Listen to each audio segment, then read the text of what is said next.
Dude, did you see Adam Schefter's tweet? I didn't. So we'll talk about it in the show when it comes around, but let me see if I can pull it up real quick. They are looking at 75 player positives from COVID over the past 2 days. Yeah, they said 37 yesterday was a record. And then today it just kept coming in this person's positive, this team's in enhanced protocols. What in the hell is happening? And I just want to know what people are doing. Obviously, this new variant is super contagious, but what are you guys doing, going out and exposing yourself to this? Or are they getting it through fans, through personnel? It's just really puzzling that all of a sudden this kind of explodes in the sports world. I don't know. Yeah, it's intense. It's intense and it's unfortunate because we're in the fantasy playoffs. And, I didn't realize that, the fantasy playoffs was going to include so much freaking. I mean, this is more than last year. This is absolutely absurd for what's happening. I actually have 2 coworkers that caught it. Luckily, I wasn't working on the days that they were working, but yeah, it's all over the place. It's running rampant right now. It's crazy. It's crazy out there. I got boosted on Friday and because I really want to see my grandparents, but it sucked. My arm Saturday sucked super bad, but then Sunday I was like, no, I'm fine. So would much rather deal with that than deal with the whole COVID thing. Yeah, I can only imagine. That's crazy. All right. But I do swear to God, if Odell gives Cooper Kupp COVID, I'm going to riot. It's possible. I mean, I know, I think the rest of the fantasy community is. It's so terrible. All right. I'm sharing this in fantasy football discussion real quick, and then we're going to kick this show off. Y'all ready? You ready? Let's go. Where are we? Let's kick this show off.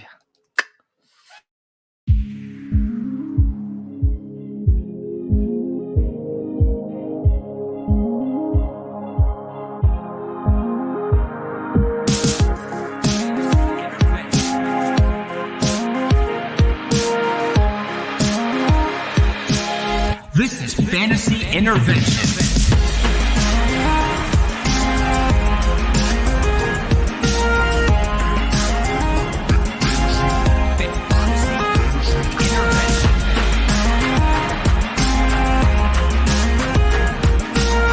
Now here to intervene with your fantasy life, Chase Vernon.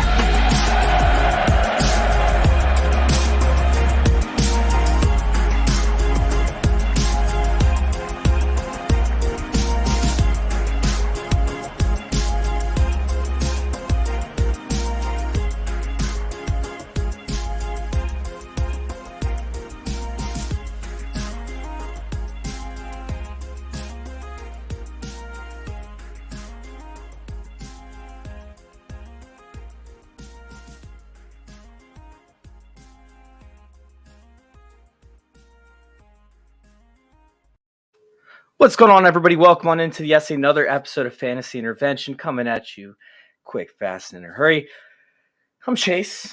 You guys can find me over there at FF_intervention, and I am joined by Britt Flynn. You can find her on Twitter at Britt_Flynn. What you got going on, Britt? How you doing tonight? Oh, man, I'm good. Cooking dinner. Had some Christmas tunes jamming. Trying to get ready for playoffs, for best ball. The only thing is that whole COVID thing. I'm furiously checking my phone. Please don't let any of my players be out. Please don't let them be out. Who's getting it next? That's the real question. Who's actually going to get it next? I mean, what is it? The Vikings are getting hit hard. I believe it's the Chargers are getting crushed right now. I think the Chiefs actually have an issue. Play the Chargers this week. I know the Dolphins have all their running backs out. So Duke Johnson is actually somebody that people are targeting. I mean, I hope that's the case. Free Duke Johnson. Let's go. Ian Hartitz over there. But no, I'm excited for this episode. We already have the questions rolling in from fantasy football discussion. So welcome on in, crew from over there. We will get to your questions, of course. But I want to review the episode real quick. I want to let y'all know what's to come because we decided that we still want to do this waiver wire for the teams that are in the playoffs, but we don't want to make this just exclusive to teams that are in the playoffs. So what we're deciding to do is we're still going to keep the waiver wire show on Tuesdays. However, towards the tail end of the episode, probably the second half of it, we're actually going to be discussing some DFS plays for those of you that want to get into DFS, for those of you who want to keep playing into the playoffs, although you might not have made it. And so we're going to highlight some players, right, who you might not be thinking about and who could actually get you some money over there in DFS. So make sure y'all keep watching with us on Tuesdays, 8 o'clock Eastern time, as we continue to cover all things football and especially DFS, because I don't know if y'all knew this, but I write for playerprofiler.com and I write DFS articles. Britt actually writes as well. Britt, where can they find your work? You can find me on fightingchancefantasy.com. Every week I put out a DFS value article, just the players who are kind of flying under the radar. You know, if you need to save some salary cap to throw your studs in there, these are the players who could meet or exceed value and win you some cash. Absolutely love it. And those articles are excellent. I saw that you hit, oh my God, like flawlessly last week. It was pretty close. Yeah, it was good. Who'd you end up calling? Who was your the big player that you were touting? Oh man, I write so much. I'm like, what happened? I did call Taysom Hill, which I was a little bit nervous about halfway, even 3/4 of the way through the game. And then he got that really selfish, like 50-yard touchdown run. And I was like, yes, I'm validated. I'm vindicated. Oh man. Oh, and the Connor take, because I was at work last night and I wasn't able to check it out. But yeah, the Connor take, that was absolutely amazing. So great hit on there. But let's go ahead. This week we're not doing the DFS. The DFS starts next week. So let's go ahead and cover this waiver wire show. If you guys have any questions about waivers, get them in the chat. We will be answering them periodically. We'll start out with Colby's question over here. Full PPR, keep one for the rest of the season. Miles Sanders or James Robinson. These are two players that have been, somewhat of a disappointment this season. I mean, the usage with Urban Meyer and how he's refused to give James Robinson an opportunity week after week after week after week, even after Lawrence came in and said, hey, we need this guy on the field. He still ended up giving James Robinson a limited touch share with, no offense being generated. Lawrence was getting crushed and they still only ran it a total of 8 times or so. So, James Robinson over there is something. What's going on? My cat apparently was upstairs and was freaking out. So I texted, please come get the cat. So yeah, James Robinson was somebody that's been majorly disappointing. Meanwhile, Miles Sanders, every time that he seems like he's about to break out, we saw him in the second half up against Tampa Bay, and then the Raiders, he comes out and crushes it, gets 30 yards on 6 carries or whatever it was. And then he ends up getting hurt. And then now he ends up getting the touch share that we wanted to see 3 weeks in a row. He gets it on the third week and gets hurt at the tail end of the game. They go through a bye this past week. They still don't know if he's able to play this week. And Jordan Howard is returning. So for me, at this point in time, I obviously don't really want to keep either one of these guys, but I still want to keep both of these guys because you never know which one's going to explode. However, I know that Washington, we're going to talk about this in a little bit, so I don't want to give too much away. Washington's defense, the Eagles play Washington twice over the next 3 weeks. They play the Giants, which is great. And Washington hasn't allowed, what was the over-under for Zeke this past week? I believe it was 53.5 yards was the over-under for Zeke. Washington hasn't allowed that to a running back on the ground since week 6. They still didn't allow it this past week. I don't think they've allowed a single running back to get over 75 yards on the ground. So it's something as to where Washington's defense has been great, and Miles Sanders, unfortunately, isn't getting used enough in the passing game. So if I had to pick between these two, I'm going to go ahead and fade Miles Sanders. But that's very painful for me to say. This is a situation where obviously it has to be more of a shallow league for you to be considered dropping either one of these guys for any player that's coming out of waiver wires.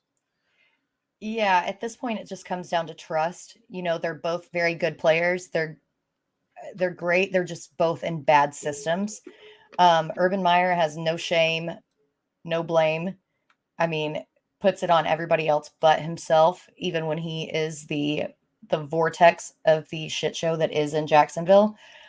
Sanders, Sirianni's kind of the same thing. You never know who he's going to work in, and Sanders never gets the goal line work. So it's a super tough call, but I think you have to go with Robinson just because Sanders is competing with so many other people with Boston Scott, with Howard, with Gainwell, even mixing in there. So. Sorry, I was on mute. I apologize. No, it was, it's something that's very frustrating. And Benjamin, I see your question. We're definitely going to get to that, Joseph, as well. But real quick, I'm going to give an overview of what to expect from this show. So at first, we have the no shit quarterbacks, which are the no shit players, I should say, where we have quarterbacks, running backs, wide receivers, tight ends, who are obvious pickups. We're not going to divulge too much into that aspect. We're going to tell you, hey, yeah, you should obviously pick them up if you need somebody on your roster. Then we're going to go into the players that you want to fade, the players that everybody's telling you to pick up, but you want nothing to do with. And then we're going to close it out with a couple of gems. So go ahead and get us started out, Britt. What's our first quarterback that you want to talk about as a no shit pickup? Actually, hit your first two. Oh, I love Tua this week. So Tua's only rostered in 38% of ESPN leagues, 34% of Yahoo leagues. His floor is super safe, as he's shown all season long when he's started, as the caveat. But week 15, he's playing the Jets. I mean, enough said, right? He's got the Jets, who are 28th against the quarterback, New Orleans, who are 21st against the quarterback, and then Tennessee, who are 26th against the quarterback. Like, Tua can throw, he can run, he got Devante Parker back. His whole schedule going down the stretch is just beautiful. Yeah, I mean, it's something as to where Tua is a great option moving forward. You know, I also like Big Ben moving forward as well, which we can jump into here in a little bit. And then your next player, Taysom Hill, who, like you said, got you a little bit nervous. But, you know, what's your feeling on Taysom Hill moving forward? So I'm a little bit nervous going down, week 16 and 17. But this week he has Tampa Bay, who's 25th against the quarterback. And Taysom's selfish. Like, Taysom will take off and just try to do everything himself. He's played linebacker, he's played defensive back, he's played quarterback. He's basically played every position on this field. So if he sees a lane and thinks that he can get it by using his legs, he's going to do it. It might be to the detriment of other skill position players on his team, but if he's in my quarterback roster, I don't really care about that. No, and I agree with you, like, to an extent, right? Taysom Hill still makes me a little bit nervous. And to this question that Benjamin brought in, he said, hey, guys, I've been riding Hill for the past 2 weeks at quarterback. He's got the Bucs this week. Would you stick with him or target Fields, Roethlisberger, Garoppolo? And, Garoppolo has been okay as of late. Fields makes me definitely a little bit nervous, but he always has that rushing upside. And we saw it back, in week 14. And Roethlisberger's schedule is dirty. It's great. The Bucs have such a great defense against the run. It makes me nervous to play Taysom Hill. Now, I know he's not a quarterback. I know that he's a quarterback, not a running back, right? But either way, the speed of Devin White and his ability to cover sideline to sideline is something that makes me very, very nervous moving forward for Taysom Hill. So for me, Taysom Hill is not a no shit. Like, you have to pick up this play. You have to play Taysom Hill this week. I might pivot over to Fields or Roethlisberger, but it's more about what you need. If you need a solid floor, right? You need somebody to get you, 20 points, 18 points, and you're going to let the rest of your team beat your opposition, then I'd rather go with Roethlisberger. If I need a high upside play, I'd take the shot on Fields or I'd take the shot on Hill. And honestly, it's personal preference at that point, pending the matchups, which we'll actually cover tomorrow night at 9:00 Eastern time over there on youtube.com/fantasyintervention.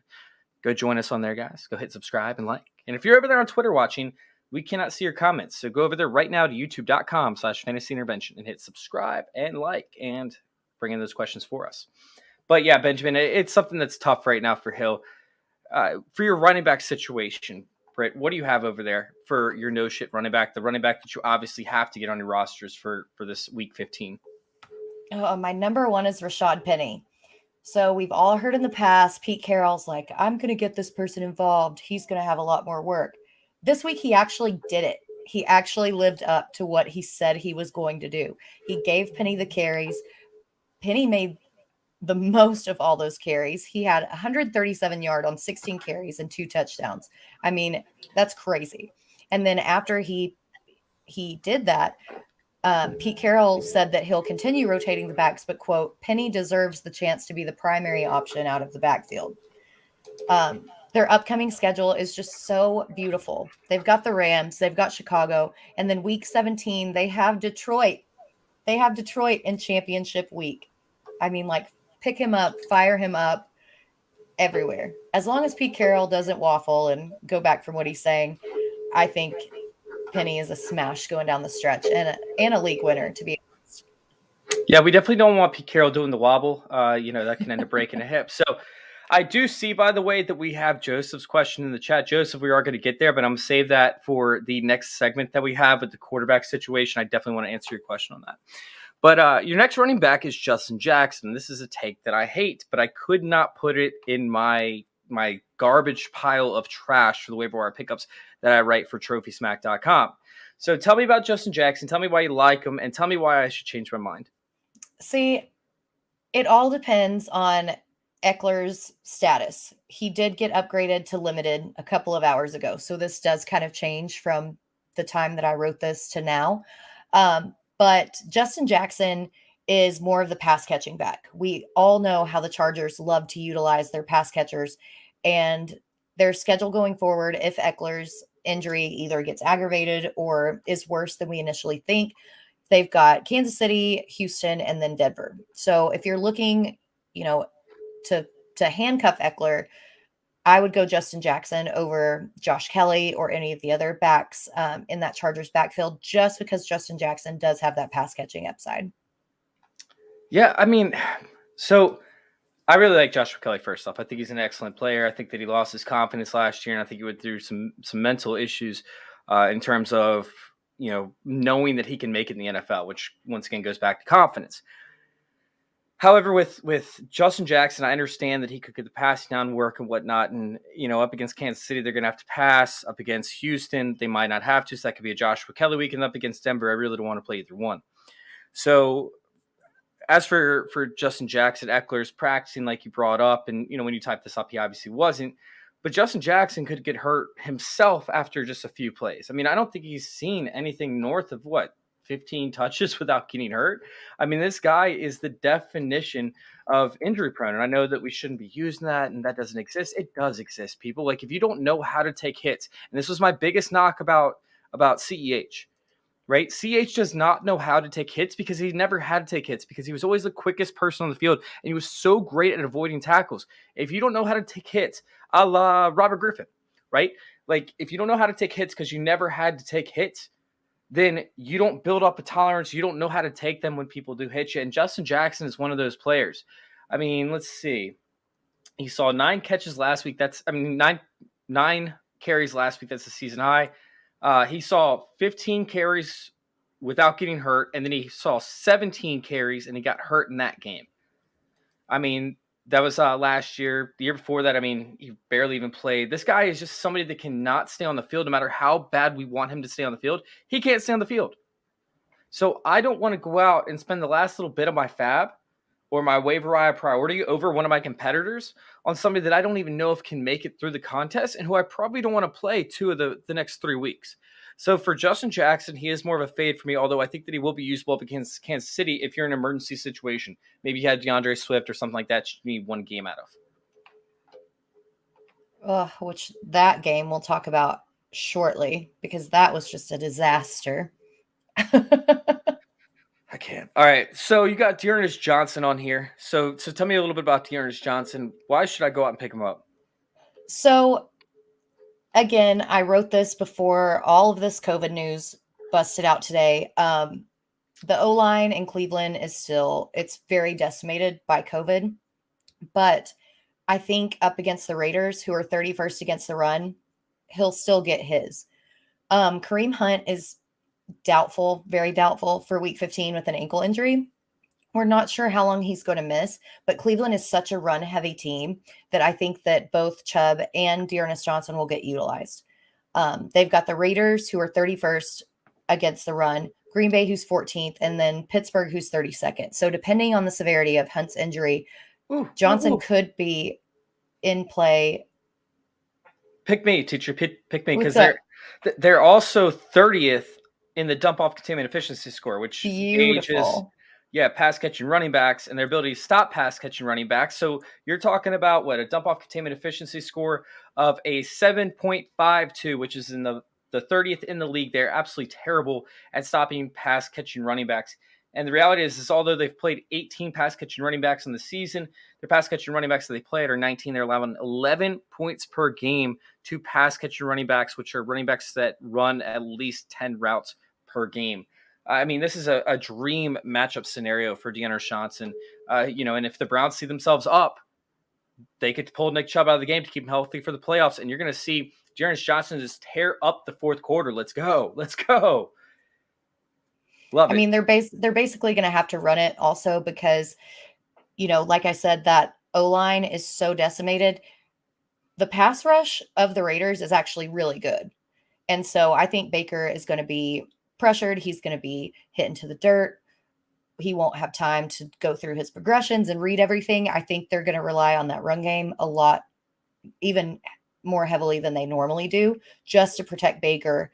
And Johnson's going to be a beneficiary of that. All right, so let's go up with this next player, a guy that hasn't really played the whole season, right? We saw a breakout from him. What was that, 2 years ago now, or was it last? I think it was 2 years ago now. Mm-hmm. And then last year is kind of like meh. But somebody that could actually be a league winner. And I tried to find somebody to fight you on this, by the way, and nobody will take it, But Devante Parker, right? I mean, I don't even know how he's available, but tell me a little bit about him. Yeah, he's only rostered in 50% of ESPN leagues, 40% of Yahoo leagues. I think a lot of that has to do with the fact that he has been injured this season. But in week 13, he hauled in 5 receptions out of 5 targets for 62 yards. And I mean, that's not crazy, but you get double digits, and that definitely makes him a worthy flex option. And this upcoming schedule is beautiful. So they've got the Jets this week, who are 17th against the wide receiver. They have New Orleans, who are 27th against the wide receiver. And normally, if Parker was in his prime, you would have Marshawn Lattimore on him. That's not the case anymore. Lattimore should probably be on Waddle. Then in week 17, they get the Tennessee Titans, who are 31st against the wide receiver position. That's just in the past 4 weeks. On the season, they're allowing over 40 points, fantasy points a game to the wide receivers. I mean, you could not ask for a better stash going down the stretch. I am in love with Devante Parker, obsessed. He's got to be on all my rosters. Yeah, I mean, I don't understand. It just doesn't make any sense to me. I'm on board with MVS. I mean, I'm sorry. I'm on board with, I'm on board with this whole take. I absolutely love it. Who do you have next? So I kind of waffled between MVS and Alan Lazard. They're rostered in 18.8 and 4.1 of ESPN leagues, respectively. Randall Cobb's on IR, right? Pretty severe abdominal injury from all accounts. This week, Lazard seemed to be the guy to slide in and pick up all those vacated targets. He got 75 yards on 7 targets, and he got a touchdown. On the flip side, MVS has been targeted 24 times over the past 3 games, and he's put up 203 yards and a touchdown. Both of these guys also have a great upcoming schedule against Baltimore, Cleveland, and Minnesota. I would put in a waiver for both of these guys as like a contingency bid because either of these guys are a great pickup. Like, go do it. Ooh, man. So Lazard got the targets. MVS had the efficiency, and this is something that actually makes me nervous trying to pick which one of these guys is going to go off. So for MVS and Alan Lazard, I'm actually fading them for the most part, unless I just need a massive upside play, in which case I would go with MVS. But the majority of Alan Lazard's production has come in matchup dependent situations. For example, who was it? Was it Eddie Jackson, I believe, for the Bears? He was matched up in the slot when they had like 5 yards to go, and they ended up targeting him in the end zone because Eddie Jackson. Eddie Jackson is like 5'10", and he's a safety. Couldn't cover him. Then the next week he had somebody else who was significantly not physically able to cover him. He ended up with a touchdown again. And then the following week he faced Washington, and Washington put up their 4th-string cornerback because there was an injury, and their 4th-string quarterback, I think was it Sean Davis, was up against the match. I mean, it was nobody. Like, it's nobody that you should remember their name. So Alan Lazard was able to physically enable his will, right, and body him up and end up getting a touchdown again. I mean, Lazard's 6'5". So They need to find these matchups every single week for Lazard to actually be successful. And if they don't find these matchups, I don't love it. However, what I do love in picking these guys up, right? Not picking them up and playing them, but at least picking them up, is having a handcuff for Devante Adams. Because if something happens to Devante Adams, or maybe they want to hold him out for a couple games, maybe he hurts his ankle and they know they're going to the playoffs.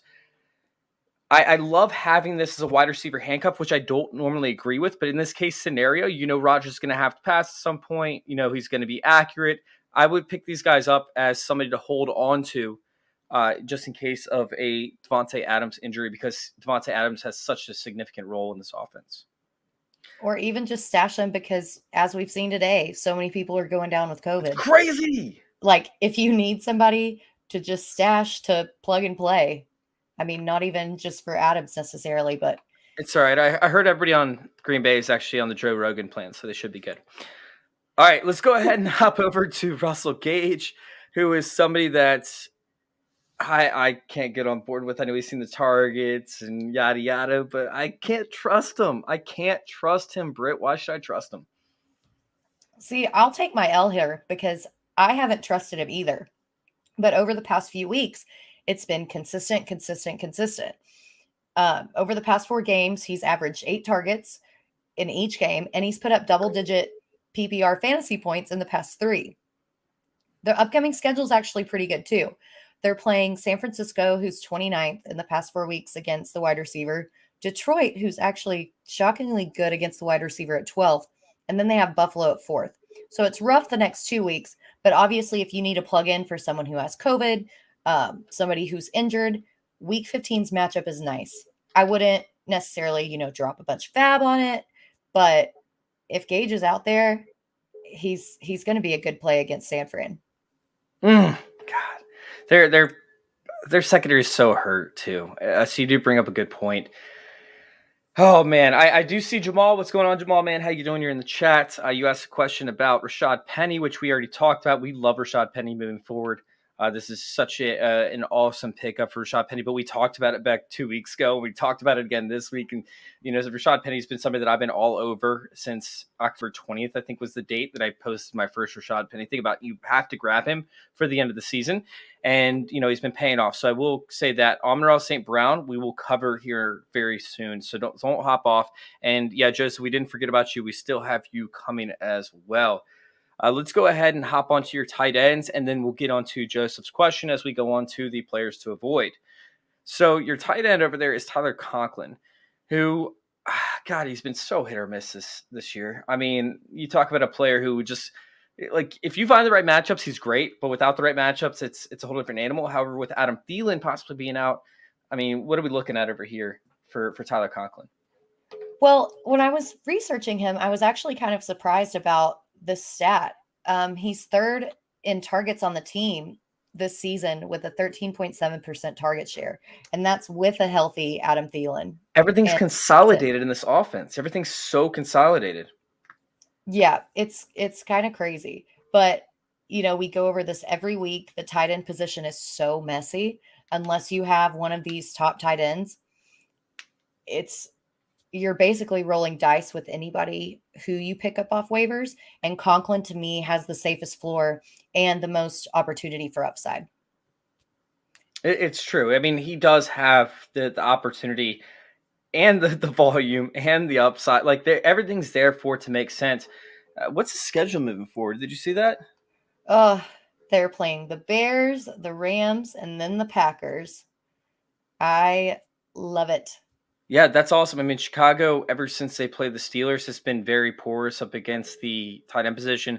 Meanwhile, the Rams allow underneath targets constantly. Like, I mean, if you want something underneath, you can just have it against the Rams. They'll gift wrap it for you, and they'll send it to you. Like, they'll mail it directly to, hey, you want 5 yards underneath? Take it. We're just not going to give up the big play. And then Green Bay, once again, their outside coverage is great. Their coverage in the middle field is terrible. So it's all about how they utilize Tyler Conklin moving forward. I like Tyler Conklin as a must pick up. So I will say though, Devondre Campbell is back for Green Bay, and he's kind of been a tight end killer. So I would caution you against playing Conklin in week 17 against Green Bay because Campbell's back. I like that. We'll see what happens as we close in on the playoffs. All right. So let's hop on to the players we want to avoid. Like, let's get these guys out of here. Let's talk about some of these players that we do not want. And I'm going to start out with one, right? Because we have tough matchups over the next few weeks for Taylor Heinicke. He's got the Eagles. He's got the Dallas again, and then I think he's got the Eagles after that. Or is it? Yeah, I believe I had it right. Either way. Well, he literally plays I think the next few games, the stretch starting last week, they're all NFC East teams. Yeah, so it's 5 games in a row of NFC East rivals. Let me type in Heinicke real quick just to make sure, because he is somebody that I do want to avoid. Let me make sure I just have the schedule right. Yeah. Oh, it's Philly, Dallas, Philly. That's what it is. And Taylor Heinicke has been very good thus far in the season, but we see these slumps that he goes through, right? Everybody's saying you got to play him, and then he lets you down. He puts up 27 points, 33 points, and then 12 points, and 12 points, and then 21 points, and then 14 points, and then 17 points. It's not great. But he goes through these, and that's just because of how they run the offense and how this offensive line just fails to neglect protecting the system or protecting the quarterback, essentially. And with the turnovers that happened in Dallas, right, it was incredible. Taylor Heinicke was responsible for 2 turnovers, 1 fumble, 1 interception. And then Antonio Gibson fumbled yet again. Another fumble for Antonio Gibson. Moving forward, as we get towards the playoffs, Antonio Gibson got benched big time in this matchup. So I don't believe that Antonio Gibson is going to fumble as often moving forward into this upcoming stretch they have. And against Philly, I don't think they're going to put the ball in Taylor Heinicke's hands because he's too hot or cold. You never know what he's going to do. You never know what stupid throws he's going to make, and he's going to get his wide receivers killed. I mean, that's what happened to McLaurin. He got him crushed. Why would you make that throw? It was an underthrow. You had McLaurin open if you throw him a little bit further, but he doesn't have the arm strength, and he makes really stupid decisions because he's not great at processing, like where he should go. If he has to make 1 read, 2 reads, he's great. But if he has to scramble and get outside the pocket, yeah, he can make plays, but he also is not great at processing where receivers should be with comparison to where he's actually throwing the ball and where he can keep his receivers safe. So yes, I do not like Heinicke moving forward. I think that they're going to do what they've done with Jalen Hurts to an extent, which is take the ball out of his hands, give it more often to the running back, even more so than we've already seen. And honestly, up against Philly, I don't know that Washington is going to be down. Washington's defense has been much better as of late. And although they were somewhat faulty, kind of due to turnovers up against Dallas, I just don't see Taylor Heinicke attempting 30 passes. Like he's not going to be relevant over the stretch. So Justin Fields is my dude in this starter sit, Joseph. Well, and Justin Fields went into this past week's game, averaging 31.1 rush yards a game. He had 75 up against Green Bay. And they're telling him to run. They're telling him to run. Yes, he's coming into his own. He's the mobile quarterback that everybody thought that he was going to be. I mean, going forward, he's an NFL player now. He's no longer a green rookie. No, and he looks good. He looks solid. So tell me your first quarterback that you want to discuss on here. This feels so insane to even come out of my mouth because it's Tyler Huntley. And I'm not joking. I saw this on SI. Don't even say it. Don't even call him out. But I was just like, wait, what? Am I reading this right? And I was like, why? I mean, yeah, Lamar Jackson's day to day. We don't really know what's going on. But Huntley had 2 fumbles against the Browns. He only threw 1 touchdown. I mean, Lamar's probably going to come back. His ankle, his MRIs came back all right. And then the upcoming schedules, Green Bay, Cincinnati, whose secondary is pretty damn good. And then you've got the Rams. And depending on whether Jalen Ramsey comes back from COVID or not, it's just insane to me that Tyler Huntley is even being recommended as a waiver wire pickup. It's tough because he does have the rushing ability, right? We saw him run like 100 yards on a scramble that he actually gained, 10 yards on or whatever the case was. But Tyler Huntley's somebody that can put up fantasy points to an extent. However, his inability to hit Marquise Brown deep is a huge detriment to his fantasy asset or his fantasy ability moving forward. I mean, he cannot hit the broadside of the barn. Now it's been 2 years in a row. 2 years. Because I would have won a shit ton of money last year in the game that Lamar Jackson ran into the locker rooms, right? With with the whatever poops. was that. Yeah. And actually that might have been Trace McSorley. Either way, Huntley had a game in there where he ended up missing Marquise Brown on the right side. He overthrew him by about 5 to 7 yards or so. And I'm like, how do you overthrow a player 5 to 7 yards when you have a clean pocket and he's only 15 yards down the field? And he was wide open. It would have been game over, and I would have cashed in. Either way, Tyler Huntley has proved year in and year out that he's inefficient. However, they don't have to change their offense.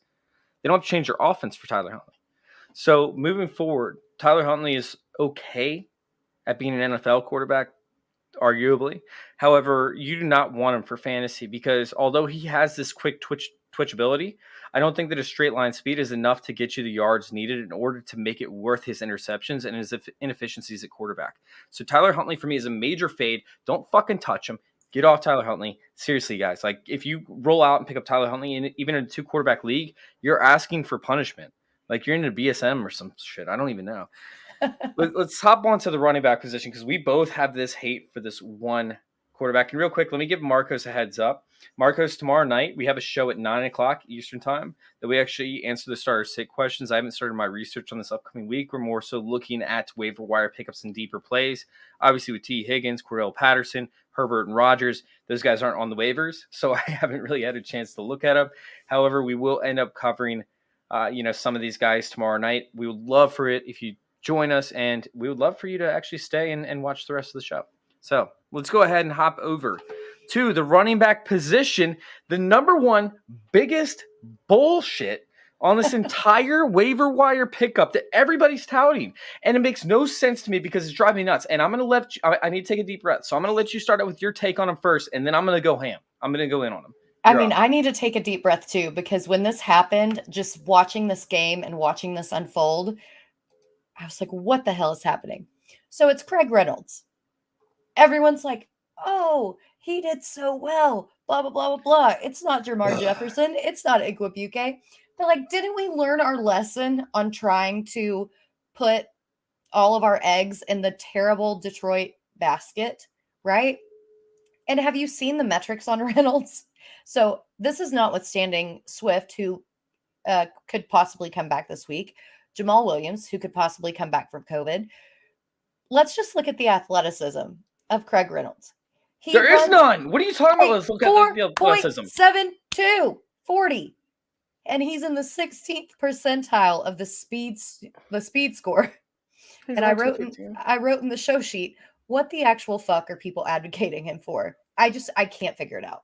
Did you read my piece for Trophy Smack? Like, is this where you're getting the stuff from? Because this is ridiculous. Let me go ahead and show the room what we're dealing with over here. Okay, so he goes out, puts up 83 yards rushing, 19 yards in the ground, 19 yards in the receiving. I believe was it 19? Yeah, I think it was 19 yards. Yeah. 16. I think it was 16 yards because he had 99 total yards, 16 yards receiving. All right, so can you see this real quick? Or are you seeing this? Oh yeah. Okay, so I wrote this article for TrophySmack.com. Y'all can go check it out. By the way, when you guys go to TrophySmack.com,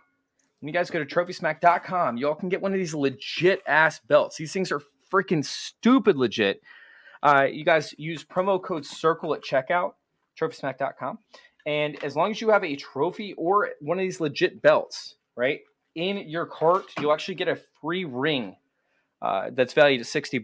But you have to make sure that the ring, the trophy, or the belt are in the cart all at the same time in order for you to actually see that ring for free. Use promo code CIRCLE. All right, so let's go ahead and break this down. All right, this is the play where he got 35 yards out of his 83 yards rushing, right? 35 yards out of his 83 rushing. And you see him right here, okay? How can you see how many defenders are in this area right where the block is happening in front of him? There's 5. There's 2 defenders and there's 3 offensive linemen, right? And you can't even see the other guy that's behind this line because the offensive linemen are so massive that you can't see the other Denver Bronco. You can't. Like, you see that little helmet right there? There's another player behind him. But this offensive line is so massive, and they're shoving all these guys into a giant pile. Do you think that there's any way that Kenny Young can see Craig Reynolds behind this line? No, there's no way. He can't see him. So let's go ahead and let's expand into this next one, right?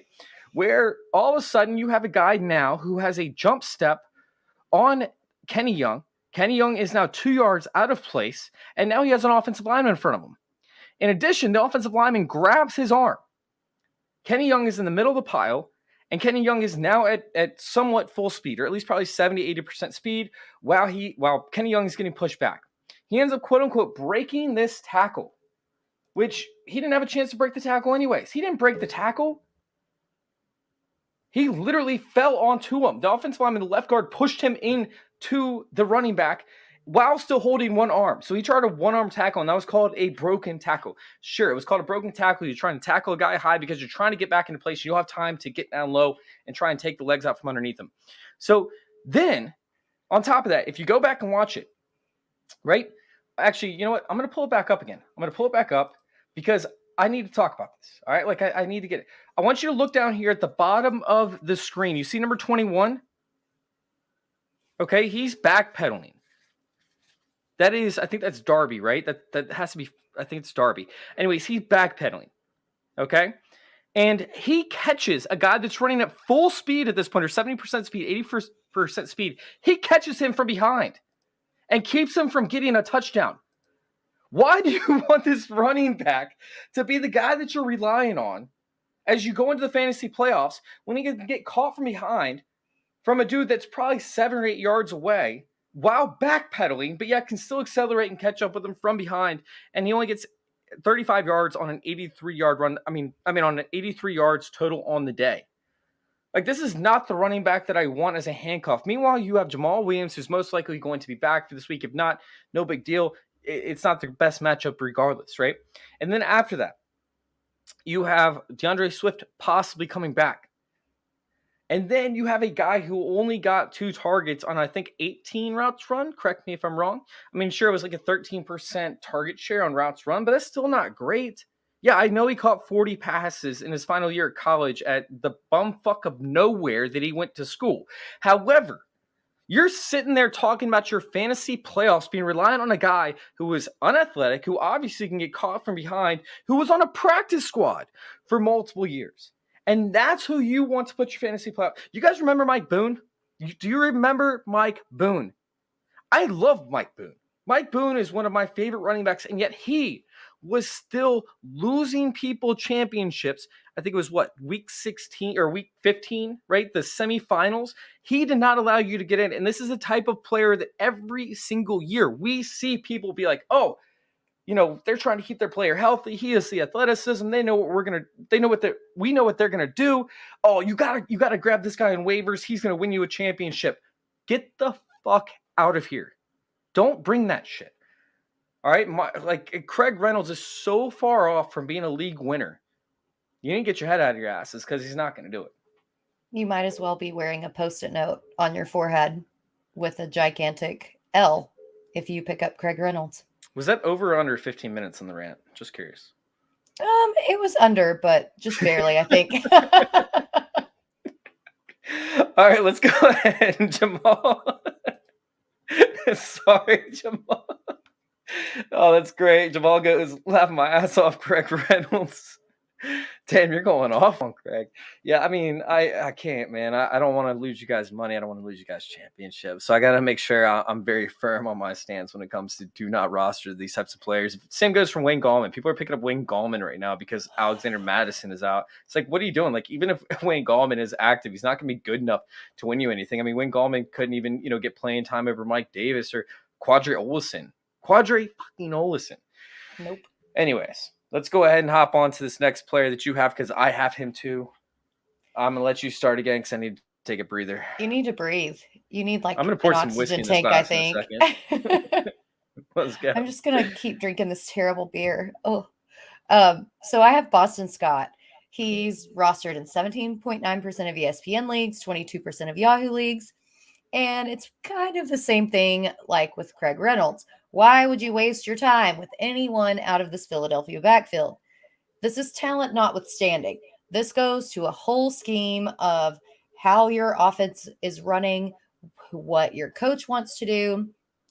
Jordan Howard will most likely be back. Kenny Gainwell still in the mix as a pass catching back, and Miles Sanders could return from his ankle injury. If you need any more help or any more persuasion in why you should not roster Boston Scott, he didn't even get a carry in week 13 against the Jets. Like, how? I'm speechless. I just can't.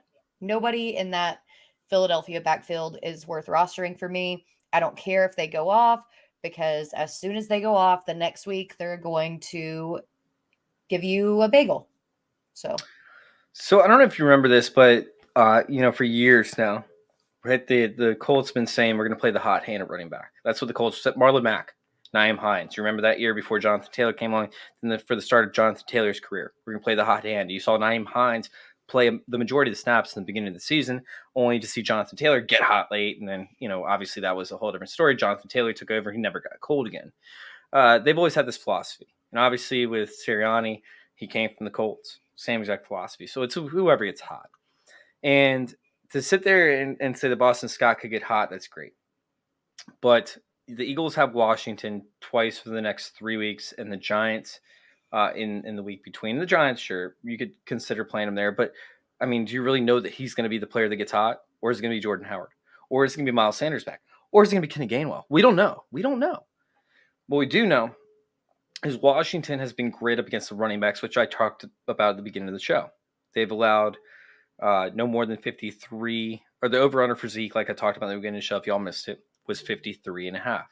So they haven't allowed a single running back to hit that mark since week 6 of this year. Or no, they've allowed one. It was CMC, which CMC's, a god anyways. Zeke didn't hit this past week. So moving forward, right, to sit there and think that Washington will give up any yards to the running back is completely, asinine. So Boston Scott's not going to be efficient. He's not going to get yardage. That's not going to happen. I mean, Washington's allowed one running back, and I think that was CMC, to be efficient this entire season. And then arguably there's one other one. I don't remember who it was at this point. It doesn't happen. However, Washington does allow pass catching running backs to succeed. Right? So Washington is, let me pull it up real quick. Washington is 28th in the dump-off containment efficiency score, the DOSE score. You all can find it over there at fantasyintervention.com/DOSE. They are allowing a 6.37 dump-off containment efficiency score to the running backs. They're allowing 12.1 points per week to pass-catching running backs. Who's the pass-catching running back on that team? Because it's not Boston Scott. It's not Jordan Howard. I don't think either one of them have seen more than 3 receptions, if that, on the entire season.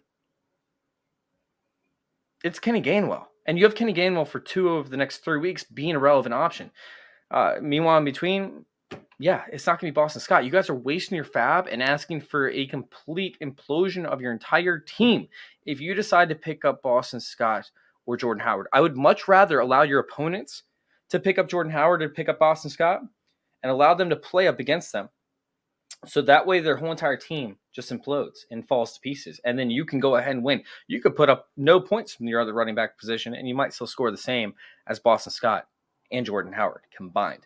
So I'm sitting there. I'm going to let my other league mates take Boston Scott and Jordan Howard and hope their team implodes and go from there. All right. Let's hop on to your wide receivers. Jamie, I see you got a question in the chat. We actually will be covering Ricky Seals-Jones before the end, so stay tuned. We have the wide receivers and the tight ends, and I'll get to the tight ends next. So, who is your wide receiver, Britt? So it hurts to say it, but it's Rashad Bateman. I mean, what? He was well, I'll explain. Oh, and like I said, it hurts to say this. Doesn't hurt me. Such a highly touted rookie coming into this season. All. In fact, I'm going to take a shot to it. Cheers to Rashad Bateman sucking for the last 2 weeks of the season. No, I'm just kidding. That's so mean. Oh my God, hateful. But I mean, so Bateman, he did well when he came back from his IR stint. He blew up against the Browns, but I'm not an advocate of chasing points. I'm not an advocate of thinking that what happened last week is going to happen again this week. In the prior 2 games he had, weeks 12 and 13, he had 5 targets combined. He's not getting the targets. He's not getting the work. The upcoming schedules, Green Bay, Cincinnati, the Rams. And we also don't know the status of Lamar Jackson going into week 15. Like, is it going to be Tyler Huntley? Is it going to be Jackson? It seems like Lamar Jackson, if he comes back, prefers Marquise Brown and Mark Andrews over Bateman. So I just can't trust him. And as much as I want him on my team, I have to remember we're not playing Dynasty. We're playing Redraft, and you just can't waste your FAAB on him. Yeah, I mean, it's somebody that has a very tough matchup, and I mean, he's likely to see Jalen Ramsey right up against the Rams, because Jalen Ramsey is most likely not going to be on Marquise Brown since he gets burned so often on double moves. Oh yeah, Cincinnati's been great in the secondary thus far in the season. Green Bay, oh man, Stokes has been great. I love this take. I'm trying to find somebody who would like to battle you on Rashad Bateman. So if you're somebody that loves Rashad Bateman to close out the end of the year, please get at me. And we can schedule a battle between Britt and whoever you are, which Britt doesn't know this yet. We're going to talk about it after the show. But anyways, let's move on to your next one. And Josh Palmer, what you got? So everyone was on Josh Palmer and Jalen Guyton this week, obviously because Keenan Allen was on COVID, because Mike Williams was on the COVID list up until the 9th hour. But I mean, Keenan Allen's coming back. He's going to be here this week. That relegates Palmer back into the wide receiver 4 role, behind Williams, behind Guyton. Jared Cook's there. Donald Parham's come on as a great receiving option. I mean, there are just too many pass-catching backs, let alone Austin Eckler, if he comes back this week. I mean, there's just too many mouths to feed in this offense. Don't waste a bench spot at best, a wide receiver handcuff in Josh Palmer. Yeah, Josh Palmer is somebody that I'm not totally down with. I mean, this is somebody that could actually, like, once again, play to rosters, but he's more of a roster clog than I think. Because you're not playing him if Keenan Allen is active. And even if he's not, I mean, he's not a great handcuff. It's still going to be Jalen Guyton in 3 wide receiver sets. I'm going to go ahead and fade Josh Palmer as well. It's tough for me to say so, but he did make it on my list of guys I want to fade. I'm not completely trashing him, but I don't want to spend the FAAB on him. As for me, I want to talk about somebody that you don't have listed. Actually, I want to talk about Robbie motherfucking Anderson. Like, Robbie Anderson, you got to be kidding me. He made one good catch, and now he's hot again. Like, what are you people doing picking up Robbie Anderson?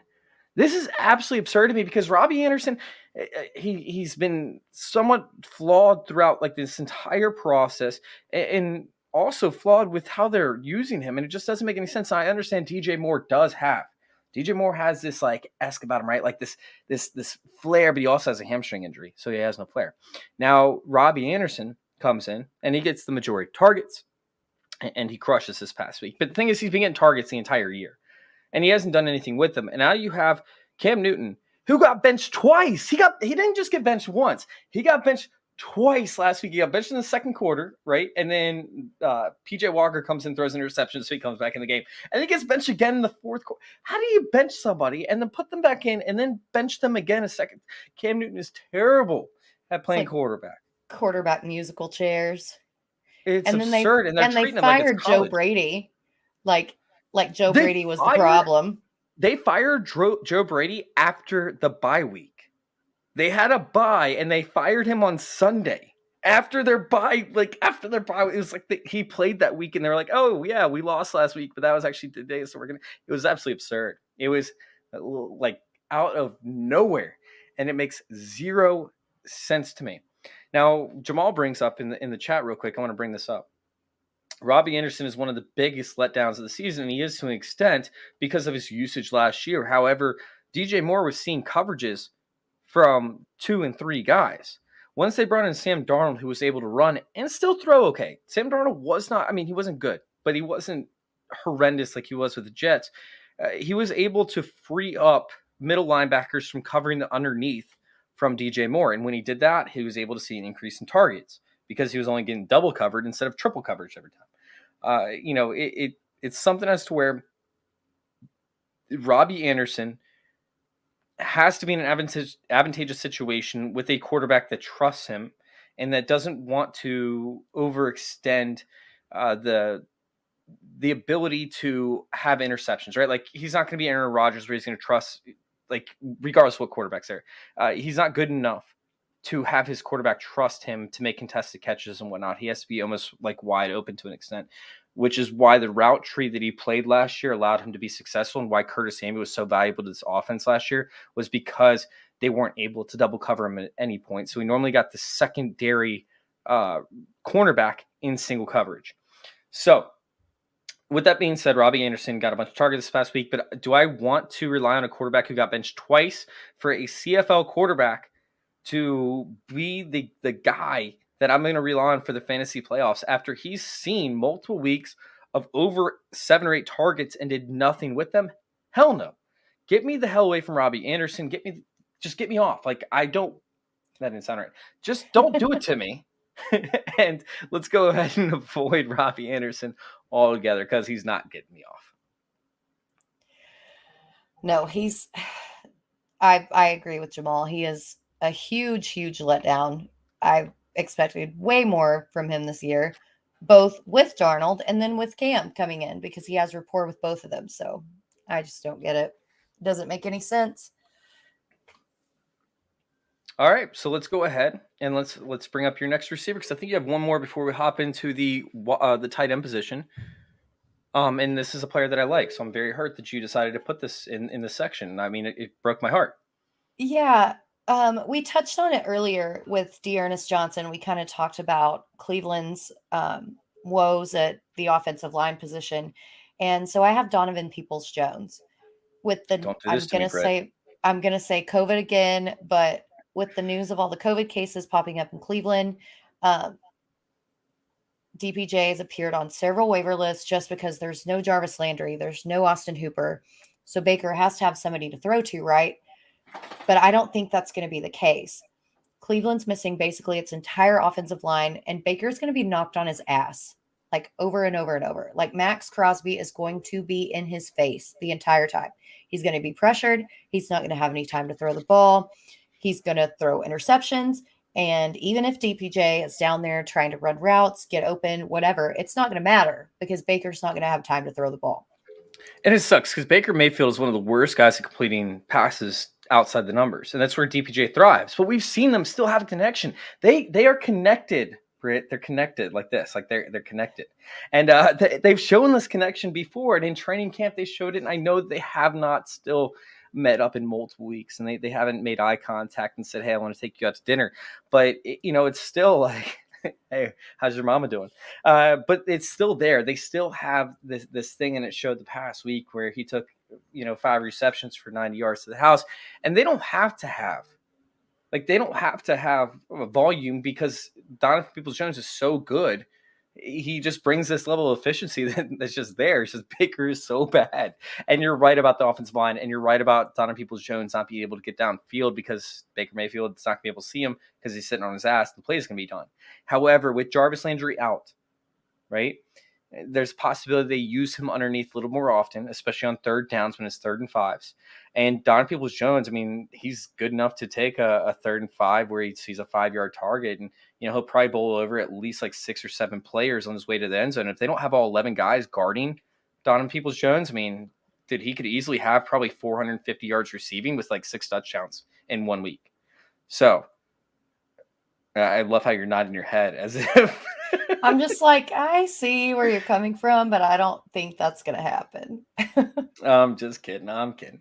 No, I just feel like he can still have some relevance, and he's somebody that I'm not trying to drop. I might not be putting a ton of FAAB on him, but I at least want to have him on the back end of my rosters to see what happens with this COVID thing. And he's worth a flex start if your roster gets completely depleted by COVID. 75 cases, people, in 2 days. 75 cases in 2 days.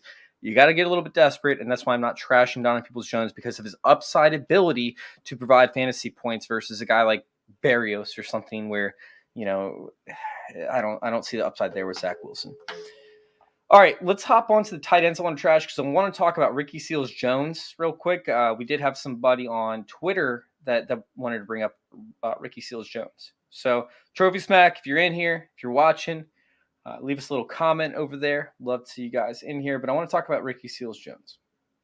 Because Ricky Seals-Jones, right, he's somebody that people are all about because guess what? Everyone in Washington's, tight ends, they see a 90% snap share. They're out in the field on every play. And Ricky Seals-Jones got 4 targets. But Ricky Seals-Jones is good. But Ron Rivera has repeatedly came out. And if you guys want to check it out, I have a little more of this in detail. TrophySmack.com. Go to the Smack Zone. You click on my article, which is waiver wire players to trash. And Ricky Seals-Jones is somebody that, like I said, I don't see him seeing a 90% snap share. Ron Rivera has came out multiple times and said that he wants to develop these young rooks, right? He's like, I don't care about playing, younger players. They need to learn, they need to develop. And I think Ron Rivera, he actually knows that Washington is not able to compete this year. Like, he doesn't want to believe it. He wants to believe in his guys. Anything can happen. But, let's be honest. Washington is still a year away. Chase Young has to develop. He got injured. He's not playing. Montez Sweat still needs to develop his different moves he has to be able to get outside. Taylor Heinicke can't be having these turnover-worthy plays. They still need to develop a young core. And if they roll out Ricky Seals-Jones, who, by the way, he's not an old man. I think he's like 25, 26. But he's not a future aspect of this team. They have a rookie tight end on what did they draft him? Fourth round, I believe. So they have him on a 4th round rookie contract, which is pretty much like a free player for 4 years or for 3 years. I think it's 4 years. And, for them to have that behind a contract player that they signed with Logan Thomas, this is the perfect guy to actually succeed Logan Thomas and to actually be a relevant point in this offense within 2 or 3 years. But they have to get him reps. They have to get him in the game. And this is the perfect chance to do so. Last week we saw it. John Bates ran more routes than Ricky Seals-Jones did by far. And sure, you could say Ricky Seals-Jones getting eased back from injury, blah, blah, blah, blah. Screw all that. All right, there is no chance in hell that we will see a 90% snap share from Ricky Seals-Jones. And I don't think it's going to be relatively close. Sure, the Eagles have allowed touchdowns to, I don't even know how many tight ends at this point in the season. They're the worst. However, they've actually been allowing the most tight ends to, I believe it's the most touchdowns to secondary tight ends. It's something as to where either way, I don't care if they're good or bad. We're not going to see the ball in Taylor Heinicke's hands. We're not going to see them, attempting a ton of passing attempts. And if they do, it could end up going to John Bates. And I don't want to take that chance. The Eagles over the past 6 weeks have allowed, I believe, 6 passing touchdowns with 3 interceptions. So they're not allowing a ton of touchdowns. Meanwhile, they haven't allowed a ton of yards. And they've allowed, I think, 2 rushing touchdowns over the past 3 games, which we all know Taylor Heinicke can run. I just don't see any way, shape, or form that Taylor Heinicke sees enough or will attempt enough passes to make Ricky Seals-Jones relevant. I'm trashing Ricky Seals-Jones. I would rather pick up Brevin Jordan. I would rather pick up, I don't know, I was talking about it earlier today. Tyler Conklin, who you brought up, there's a whole plethora of tight ends I would much rather pick up over Ricky Seals-Jones. Trash Ricky Seals-Jones. He is not a good apple for this week, even though it's Philadelphia. All right, let's hop over to your gems real quick. We have Gabriel Davis, who I absolutely love. I have a crush on Gabriel Davis, and it's funny because I actually liked Isaiah Hodgins more than I liked Gabriel Davis. But after I saw his picture, right, for his mugshot, he reminded me of a Muppet. He reminded me of the hippie Muppet. You ever seen that hippie Muppet that has like the hair coming out the top? And It's man.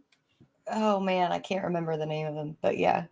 Yeah, he reminds me of the hippie Muppet. So ever since then, I've been in love. And we saw targets get forced his way throughout all of 2020. It was something like, I don't have the numbers in front of me, but like 40% or 60% of his targets were contested catches, or contested, attempts. And it was like, how are you continuously trying to force feed this guy when he's not open in reliance that a rookie is going to make a catch? But yeah, Emmanuel Sanders got hurt. So tell me what your take is on Gabriel Davis. Yeah, and Gabriel Davis can just get open and completely torch a corner with his size, with his vertical. Week 14, Gabe Davis finished with 5 receptions, 43 yards, and a touchdown.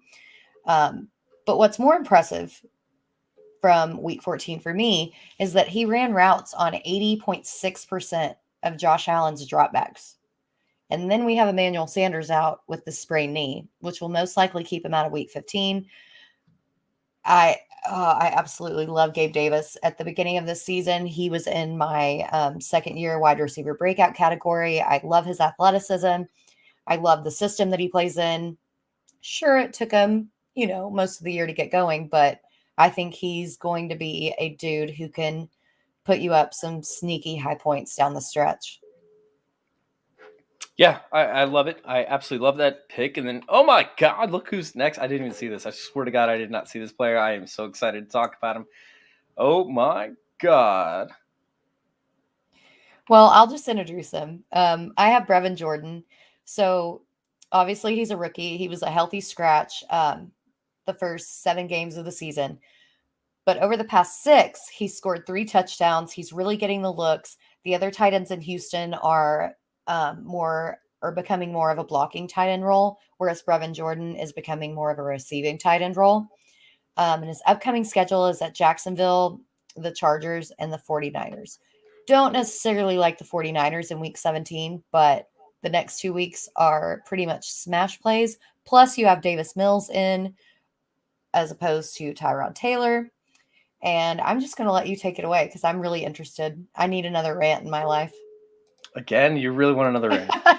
You really want another rant for real? Because I can go all day on Brevin Jordan. So Brevin Jordan is a dude that I compare to Delaney Walker. I feel like he's an exact replica of Delaney Walker. In fact, if you could pull up Delaney Walker's stats while I'm talking, or his metrics on playerprofiler.com, where I write my DFS articles for, I would really appreciate that, because we're looking at Brevin Jordan right now, and Brevin Jordan is, oh my God, just the sexiest beast you could ever want from a tight end position if he could stay healthy. I mean, this guy is what, like 240, I believe. Let me pull him up as well. He's like 6'3", 245. I mean, speed above average, burst somewhat questionable to an extent, but we have to think about him actually doing the pro day, right, in less than ideal situations, and with him coming off what is another injury. So real quick, what do you have for Delaney Walker's height? So his height is 6'1". Okay, what do you have for his weight? 242. Okay, what was his 40 time? 4.58. Perfect. Okay, so we have a guy that's slightly bigger, right, with the same type of body frame, who ran a 4.68 as pro day, so he's slightly slower. However, on tape, he is not that slow. He's coming off injuries and whatnot, deal with them throughout his entire career. And the guy plays so physical, right? He plays exactly like Delaney Walker. If you go to his film, you're not going to be able to find it unless you actually go to certain like Dynasty Nerds, for example, right, where they have all of his game film. Excuse me. You're not going to be able to find it because they're not going to show his block stuff. But whenever he goes to blocks, people are running away from him. He has a cornerback on one of his highlights. It wasn't even a highlight. It was just a normal play. The quarterback ran away from him and ran out of bounds. And the cornerback, it was a running play because he was afraid of getting decked by Brevin Jordan. Brevin Jordan plays out of his mind. And I think that's why they've been limiting him, is because they're trying to teach him how to be safer with his body, how to stay healthy. So when it comes to Brevin Jordan, this guy is an athlete on the field. He makes incredible catches time in and time out, and now they're starting to utilize him in the offense. Over the past 3 weeks, he's seen north of a 35% target share. This past week, he saw snap share. He saw 36% of the snaps this past week. 36%. And he was targeted on 7 different passes on only 36%. Oh my God. In fact, let me pull up his routes run real quick because I'm just curious for myself. Like, I'm curious how many routes he ran in comparison to his actual targets. Oh, man, it's saying that I logged out. Are you kidding me? Oh. Are you kidding me right now? It's saying that I'm signed in. What is happening right now? Anyways, Brevin Jordan is somebody who he's running the routes. He's getting the targets. He's somebody that I absolutely want to invest in every single week in DFS. And when it comes to season-long leagues with this schedule that's coming up, Brevin Jordan is an absolute gem. I see your notes right here. Jacksonville, The Chargers, who have been terrible against the Titans, who are great on the outside. And the 49ers, who's a little bit of a tougher matchup overall, but we don't know what's going to happen with that secondary as we close in. I'm telling you guys, Brevin Jordan is a league winner at the tight end position, and I'm trying to grab him everywhere that I possibly can, but I can't get him anymore because he just freaking blew up a couple weeks ago. Oh, I hate it. I love Brevin Jordan. I love him.